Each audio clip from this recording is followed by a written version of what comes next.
In any kind of photography, lighting is super important. And many people are asking me, hey Max, what light do you use for any kind of shooting? What should I buy? Should I buy strobe? Should I buy continuous light? So today I'm gonna bring you a little bit more into my universe, into lighting, and talk to you about the Orcatorch D950 V2.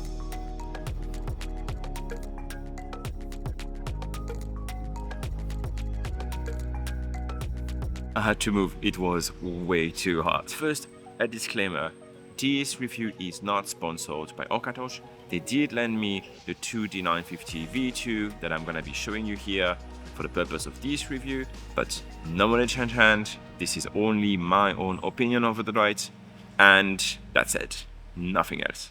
Okay, let's go into the review. My first contact with the D950 V1 was during a trip in Bau, Indonesia, where I needed a little bit more light than what I brought with me on the trip to create stunning photography, and one of the engineers of Orcatorch was present during the trip and lended me his cob light.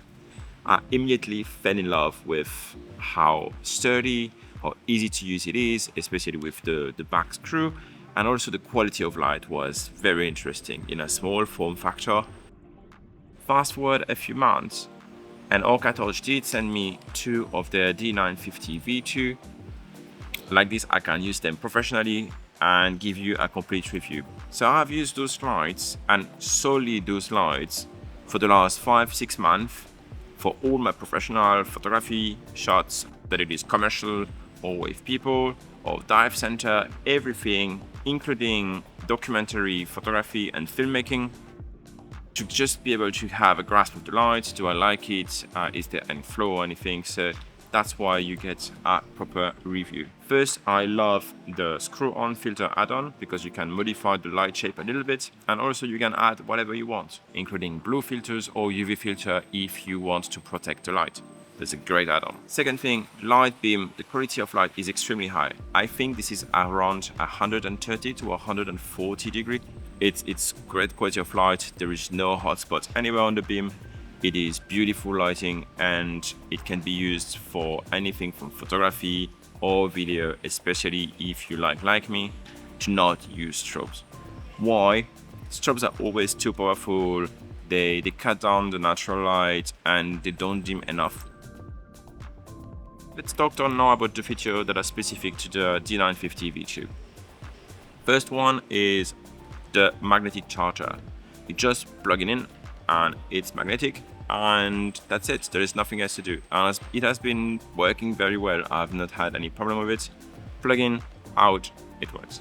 There's a safety button here, meaning if you want to travel with those, you can disconnect the battery from the torch and there is no accidental turn on and off. Just turn it on, easy, press on it, and now your torch is active. The ring on top here is very easy to use, selecting between 4 modes of power, and in the back you can see the current battery level at each brightness level. If I had to find any kind of complaint about the light, that would be just that it's a little bit long, and I don't really like the way the ball mount works. This is one of the only issues. Also, the fact that it's self-contained can be a trigger in airports. I had to, especially in Korea, have a special person coming and signing off on the light that they were safe to travel, which might be a little bit of a problem. But overall, this is an amazing light. I've been shooting every single thing you have seen here on this channel today has been shot using this light as a primary light.